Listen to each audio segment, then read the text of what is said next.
అని కోడిగుడ్డు వెల్లుల్లి కారం ఇలా కలుపుకొని ఒక్క ముద్ద నోట్లో పెట్టుకుంటే అస్సలు టేస్ట్ మామూలుగా ఉండదండి. అసలు సూపర్ ఉండిద్ది.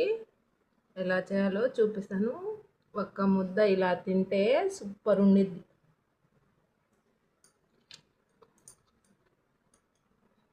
అదిరిపోయిందండి. కోడిగుడ్డు వెల్లుల్లి కారం చేద్దాం, వచ్చేయండి. ప్యాన్ వేడైన తర్వాత కొద్దిగా ఆయిల్ వేస్తున్నానండి నేను. కోడిగుడ్లు,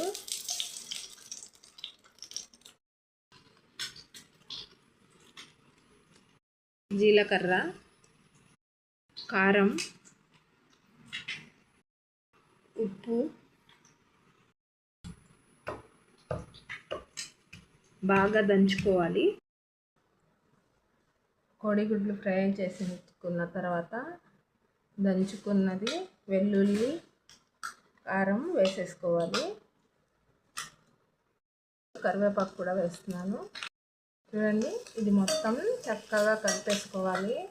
ఎప్పుడన్నా ఏం తినాలనిపించినప్పుడు, కొద్దిగా స్పైసీగా తినాలని అనుకున్నప్పుడు ఇలా కోడిగుడ్డు వెల్లుల్లి కారం ఒకసారి ట్రై చేసి చూడండి. టేస్ట్ మాత్రం సూపర్ ఉండిద్దండి. ఇలా చేసుకొని తింటే కారం కారంగా తినాలనుకున్నప్పుడు ఇలా ట్రై చేయండి. సూపర్ టేస్టీగా ఉండిద్దండి. అసలు మీరు కూడా ఒకసారి ట్రై చేయండి. మా ఛానల్ని సబ్స్క్రైబ్ చేసుకోండి. ఇలాంటి మరిన్ని రెసిపీస్ కోసం మా ఛానల్ చూస్తూ ఉండండి.